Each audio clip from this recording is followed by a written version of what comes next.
रथ हाकेले वीर हनुमान हो, सरजू के किनारे।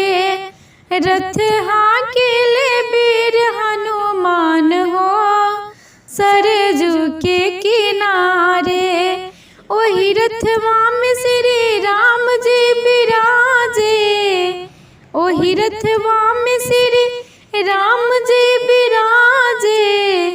अरे सीता महारानी जी के साथ हो, सरजू के किनारे।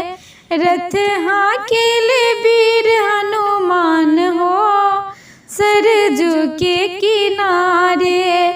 ओहि रथवा में श्री ब्रह्मा जी बिराजे, ओहि रथवा में श्री ब्रह्मा जी बिराजे।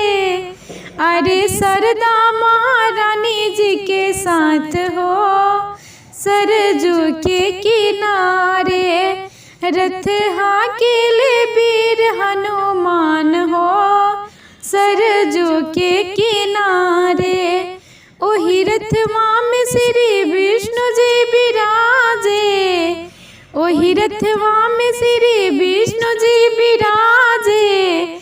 अरे लक्ष्मी महारानी जी के साथ हो, सरजू के किनारे।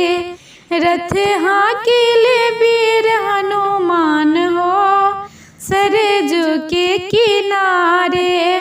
ओहि रथवा में श्री शंकर जी बिराजे, ओहि रथवा में श्री शंकर जी बिराजे। अरे गौरी महारानी जी के साथ हो, सरजू के किनारे। रथ हाकेले वीर हनुमान हो, सरजू के किनारे। ओहि रथवा में श्री कृष्ण जी बिराजे, ओहि रथवा में श्री कृष्ण जी बिराजे। अरे राधा रुक्मिणी महारानी जी के साथ हो, सरजू के किनारे। रथ हाकेले वीर हनुमान हो, सरजू के किनारे। रथ हाकेले वीर हनुमान हो, सरजू के किनारे।